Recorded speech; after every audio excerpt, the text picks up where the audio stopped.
Quand elle est venue travailler chez nous, les histoires de Flodive. Le camion de déménagement s'éloigna lentement, soulevant un léger nuage de poussière sur la route pavée du lotissement Belle-Rive. Delphine resta immobile quelques secondes, les clés de la maison dans la main, le regard perdu sur la façade blanche. Elle inspira profondément. Voilà, c'est chez nous maintenant. Faleste arriva derrière elle, déposa un carton et entoura ses épaules de son bras. On l'a enfin, notre petit coin de paradis. Ils échangèrent un sourire fatigué mais sincère. Tout semblait parfait. Un quartier tranquille, une maison moderne, une piscine turquoise reflétant le ciel. Ils formaient un couple stable, équilibré, convaincu que tout s'explique par la raison. Ni l'un ni l'autre ne croyaient au hasard, encore moins au surnaturel. Pour eux, les histoires de malédiction, d'esprit ou de sortilège n'étaient que des inventions de gens crédules. La soirée s'écoula dans le désordre heureux des débuts. Des rires, des cartons à moitié ouverts. « On est loin de notre vieille maison, hein ?» dit Faleste avec fierté. « Et loin du bruit surtout, » répondit Delphine. « C'est si calme que ça en devient étrange. » Il rit. « Étrange ? Tu verras, ma chérie, tu dormiras comme un bébé ici. » Mais cette nuit-là, Delphine ne dormit pas comme un bébé. Elle s'endormit tard. Puis, tout à coup, le rêve commença. Elle se vit dans une chambre qu'elle ne reconnaissait pas. Elle portait un tablier de ménage. Ses mains sentaient le détergent. Dehors, elle entendait une voix familière, celle de Faleste. En sortant dans le couloir, elle aperçut une femme inconnue dans le salon. La femme portait sa robe, riait avec son mari. Delphine se réveilla en sursaut.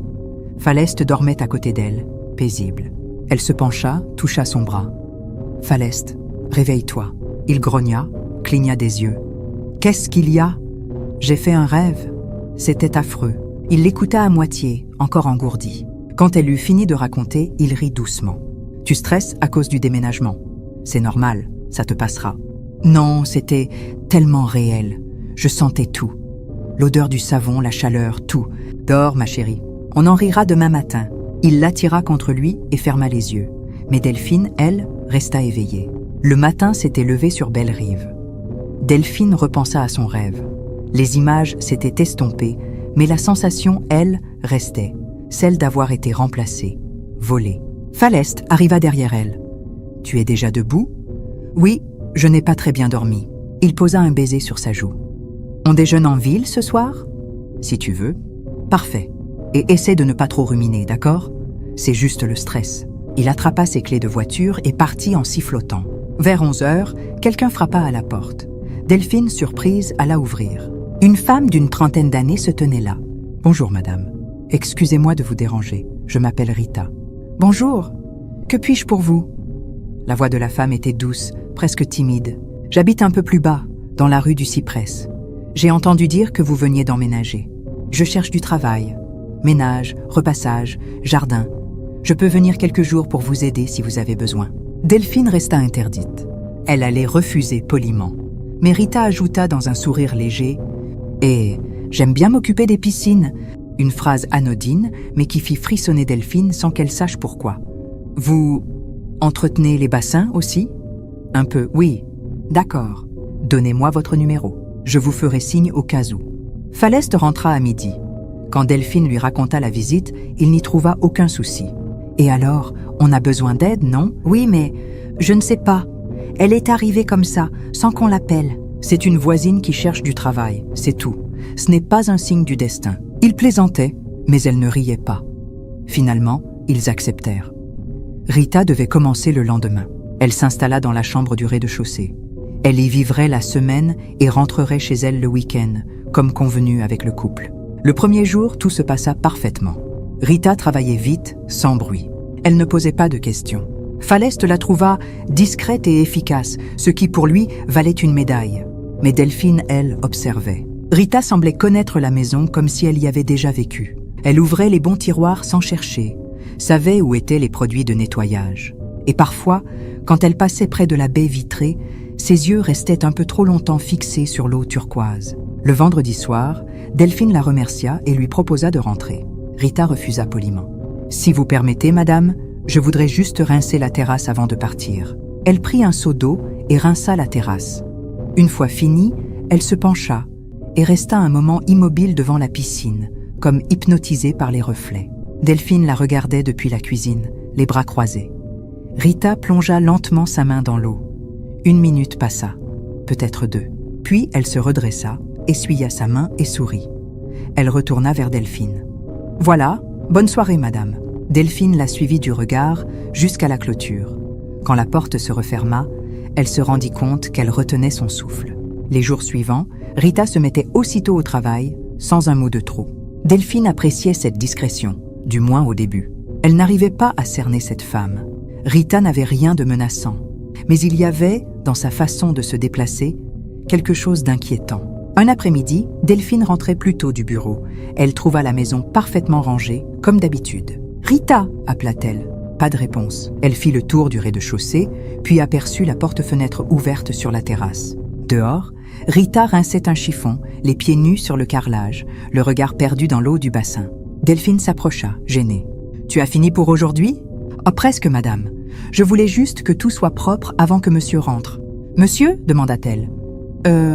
Je voulais dire avant que vous ne rentriez. » Sans un mot de plus, Delphine rentra à l'intérieur. Le soir, au dîner, elle en parla à Faleste. « Tu ne trouves pas que Rita est un peu étrange ?»« Étrange comment ? Je ne sais pas. Elle parle peu, elle me met mal à l'aise. Et aujourd'hui, elle était encore dehors, à regarder la piscine. C'est son travail, Delphine. Tu veux qu'elle regarde le plafond ? Non, mais... Écoute, Delphine, tu te montes la tête. Elle est gentille, efficace, et elle ne demande presque rien. On devrait être content. » Delphine se tut. Un soir, alors qu'elle rangeait la vaisselle, Delphine entendit un murmure venant du jardin. Elle s'approcha de la baie vitrée et resta figée. Rita était dehors, accroupie près du bassin, parlant à voix basse. Ses lèvres bougeaient, ses yeux fermés, les mains jointes sur un petit chapelet noir. Quand Rita se redressa et aperçut Delphine derrière la vitre, elle esquissa un sourire tranquille, comme si de rien n'était. « Je priais un peu, madame, » dit-elle en entrant. « L'eau me calme. » Delphine hocha la tête sans répondre. Des petits objets commencèrent à disparaître. Un bracelet, une serviette de bain. D'abord, Delphine n'y prêta pas attention. Puis, un t-shirt de Faleste était introuvable. « Tu l'as mis où ?» demanda-t-il en fouillant son armoire. « Dans le panier à linge. » Il n'y était pas. Ils cherchèrent partout, sans succès. Faleste finit par hausser les épaules. « On a dû le perdre pendant le déménagement. »« Non, je me souviens très bien l'avoir lavé ici, dans cette maison. » Mais quand les disparitions se répétèrent, Delphine en parla à son mari. « Faleste, il faut que je te dise quelque chose. »« Quoi encore ?»« Rita, je crois qu'elle prend des affaires dans la maison. »« Quoi ? Allons, Delphine, elle n'a pas ce genre de tête. » « Ce n'est pas une question de tête. Je remarque simplement que certaines choses disparaissent. »« Tu te fais des idées ?» soupira-t-il. « Tu ne supportes pas qu'une autre femme s'occupe de la maison, c'est tout ?» Delphine sentit ses joues brûler. « Ce n'est pas ça. Il y a des choses qui m'échappent, Faleste. Tu ne le vois pas ?» Il ne répondit pas. La discussion était close. Pourtant, lui aussi changeait. Il était plus distrait, plus nerveux. Et, parfois, Delphine le surprenait à fixer Rita d'un air absent, comme s'il écoutait une voix que seul lui pouvait entendre. Rita, de son côté, devenait plus à l'aise. Elle se permettait de plaisanter, d'appeler Faleste monsieur, d'un ton trop doux. Ses yeux brillaient d'une lueur étonnante, ni respectueuse, ni provocante. Une assurance silencieuse, comme si elle savait qu'elle était chez elle. Ce matin-là, Delphine prenait son café dans la cuisine pendant que Rita rangeait la vaisselle. Rita brisa le silence. « Vous avez de la chance, madame. » Delphine leva la tête. « De la chance ? Pourquoi ?» Rita esquissa un sourire. « Les maris fidèles sont rares, de nos jours. » Delphine ne comprit pas. « Que veux-tu dire par là ?» Rita feignit l'innocence. « Rien de spécial, c'est juste que monsieur vous regarde toujours avec douceur. Ce n'est pas le cas de tous les hommes. » Rita continua de ranger comme si de rien n'était. Delphine, elle, sentit une gêne s'installer. Quelques minutes plus tard, alors que Delphine quittait la pièce, Rita ajouta d'un ton à peine audible « Gardez-le bien, madame. » Delphine se figea. Rita ne se retourna pas. Elle continuait à essuyer une assiette, sereine, le sourire aux lèvres. La même nuit, Faleste eut un cauchemar. Il se redressa brusquement, haletant. Delphine, effrayée, demanda « Qu'est-ce qu'il y a ?»« Rien, juste un rêve. »« Parle-moi, Faleste. J'ai rêvé que j'étais mariée à Rita et que toi, tu travaillais pour nous. » Delphine était surprise. C'était exactement le rêve qu'elle avait fait la première nuit dans cette maison. « Ce n'est pas possible, » murmura-t-elle. « Quoi ?» demanda Faleste. « Ce rêve, je l'ai eu aussi. avant qu'elle arrive. Faleste la fixa un instant, les traits tirés. « Tu dis n'importe quoi. » Delphine n'arrivait pas à dormir. Elle vint s'asseoir au salon, il était 1h10. Il y avait du mouvement dehors. Delphine s'approcha lentement de la vitre. Au bord de la piscine, Rita était agenouillée, dos tourné. Ses épaules bougeaient au rythme d'une prière. Delphine, ébahie, hésita à appeler son mari. Soudain, Rita releva la tête. Sans prévenir, son corps se mit à se tordre, se déformer. Ses bras s'allongèrent, sa peau se hérissa d'écailles sombres et une queue gigantesque jaillit à la place de ses jambes. En quelques secondes, elle n'était plus tout à fait humaine. Elle était mi-femme, mi-poisson. Sa nouvelle silhouette se replia sur elle-même avant de plonger dans l'eau turquoise. L'eau se mit à bouillonner violemment. Delphine hurla, reculant de toutes ses forces. « Faleste! Faleste, réveille-toi » Elle criait en courant vers la chambre. Faleste se redressa, paniquée. « Quoi? Qu'est-ce qu'il y a? C'est Rita! Elle est dehors! Elle s'est transformée! Quoi? Mais enfin, de quoi tu parles? » Elle l'entraîna jusqu'à la terrasse. L'eau du bassin scintillait doucement, paisible, comme si rien ne s'était passé. Faleste fronça les sourcils. « Il n'y a rien. Regarde. Je t'assure, elle était là. Elle a plongé, je l'ai vue. Delphine, tu deviens folle. C'est ton imagination, c'est tout. » Il la prit par les mains, essayant de la calmer. Delphine se dégagea et insista. « Non, si elle n'était pas dehors, alors elle doit être dans sa chambre. » Avant qu'il ne proteste, elle courra vers la chambre de Rita. Elle ouvrit la chambre. Rita était là, allongée dans son lit, les draps tirés jusqu'au menton, respirant paisiblement. Delphine resta pétrifiée. Impossible. Elle la regarda un long moment, immobile, avant de reculer et refermer la porte. « Tu vois » murmura Faleste derrière elle. « Elle dort. Tout va bien. »« Non » murmura Delphine. « Rien ne va bien. » Samedi matin, Faleste sortit faire quelques courses et Delphine décida d'agir. Elle entra discrètement dans la chambre de Rita. Elle fouilla partout et sous le lit, un petit coffre attira son attention. Elle tira la boîte et l'ouvrit lentement.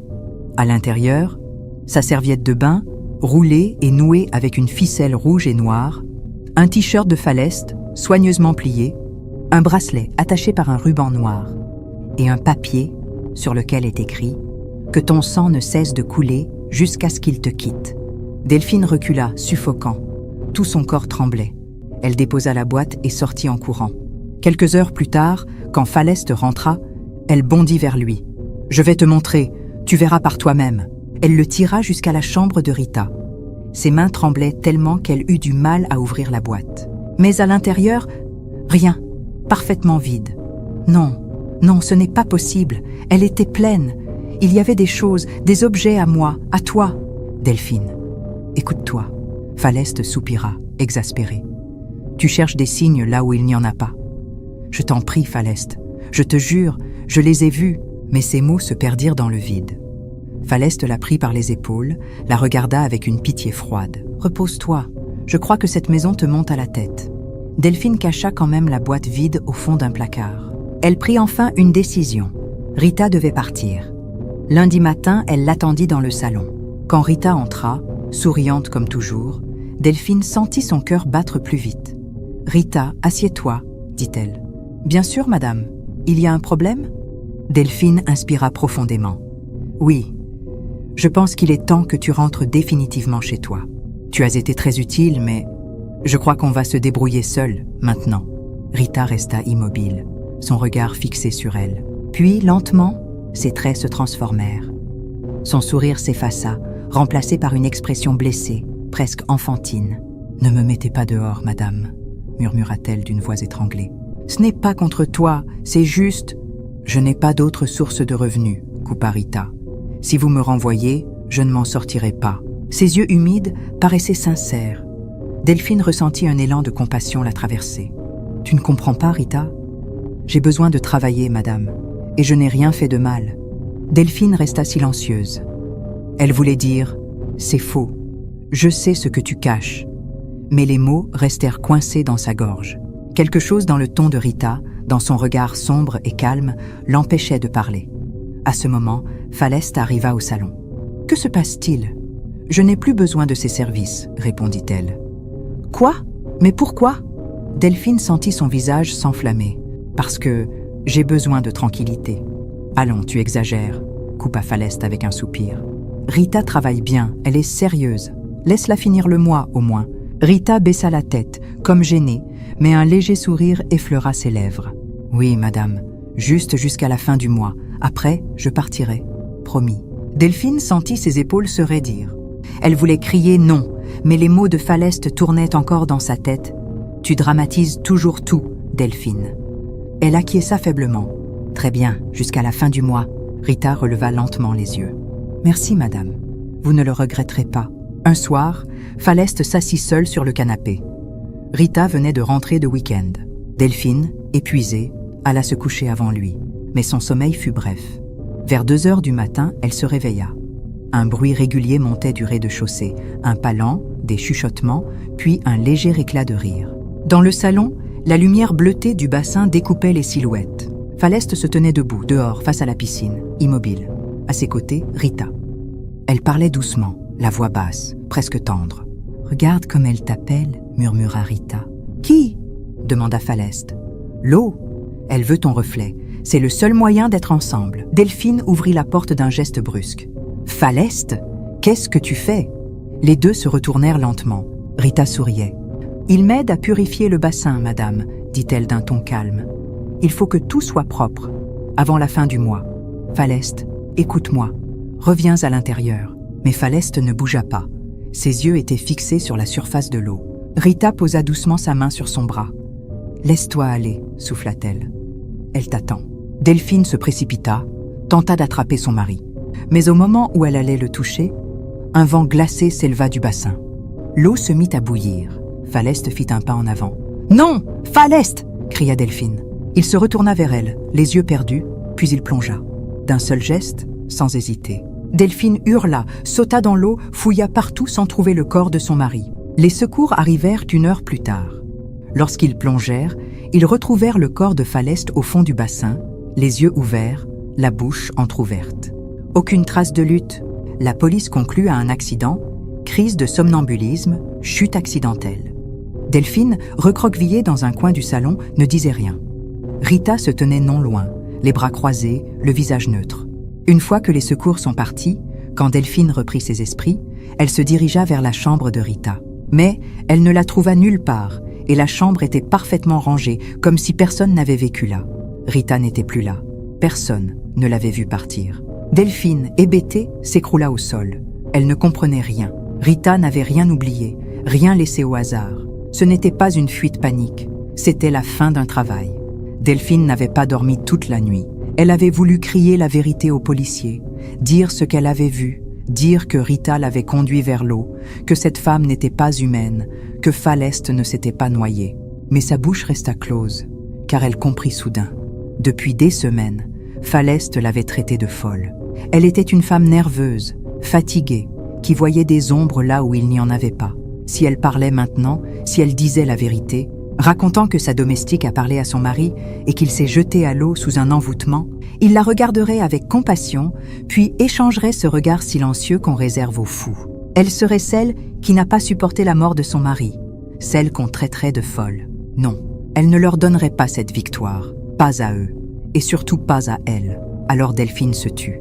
Elle alla prendre la boîte vide qu'elle avait trouvée dans la chambre de Rita, qu'elle avait soigneusement cachée, et se rendit près de la piscine. L'eau du bassin frémissait, comme si elle respirait. « Je sais que tu m'entends », souffla-t-elle. Une ombre monta lentement du fond du bassin. Une silhouette féminine, les yeux ouverts, sous l'eau. C'était Rita, ou ce qu'il en restait. La voix monta du bassin. « Il m'appartenait, comme les autres avant lui. Et toi, tu n'étais qu'une invitée. » Le vent se leva d'un coup. Delphine leva la boîte. « Tu n'es qu'une sorcière !» Elle lança la boîte dans l'eau. L'onde éclata, projetant des éclaboussures rouges comme du sang. Un cri aigu résonna, inhumain. La surface se mit à bouillonner furieusement, avant de s'apaiser d'un coup, comme si rien ne s'était passé. Une semaine après les funérailles, Delphine se décida à quitter la maison. Des mois plus tard, la maison fut revendue. Un nouveau couple emménagea, charmé par le prix et la vue sur le bassin. Le promoteur leur assura que tout avait été rénové après un incident tragique. Le lendemain de leur installation, alors que la femme rangeait la cuisine, on frappa à la porte. Une jeune femme se tenait là, le sourire doux, les yeux baissés. « Bonsoir », Je m'appelle Rita. On m'a dit que vous cherchiez quelqu'un pour l'entretien. Le mari sans méfiance répondit. Entrez, mademoiselle, parlez-en à ma femme. Alors qu'il passait à côté du bassin, une brève ondulation traversa la surface. Puis, l'espace d'un instant, 2 yeux apparurent sous l'eau, avant de disparaître. Ouvrir sa maison, c'est aussi ouvrir son âme. Et toutes les présences ne méritent pas d'y entrer. Parfois, le mal ne frappe pas à la porte avec fracas. Il entre doucement, le sourire aux lèvres, et s'installe dans nos habitudes. Refuser de croire à l'invisible ne le rend pas moins réel. Certaines vérités ne s'expliquent pas, elles s'éprouvent. Merci d'avoir suivi cette histoire. N'oublie pas de cliquer sur le pouce bleu et abonne-toi, ça fait toujours plaisir. On se retrouve samedi 18h15 pour une nouvelle histoire.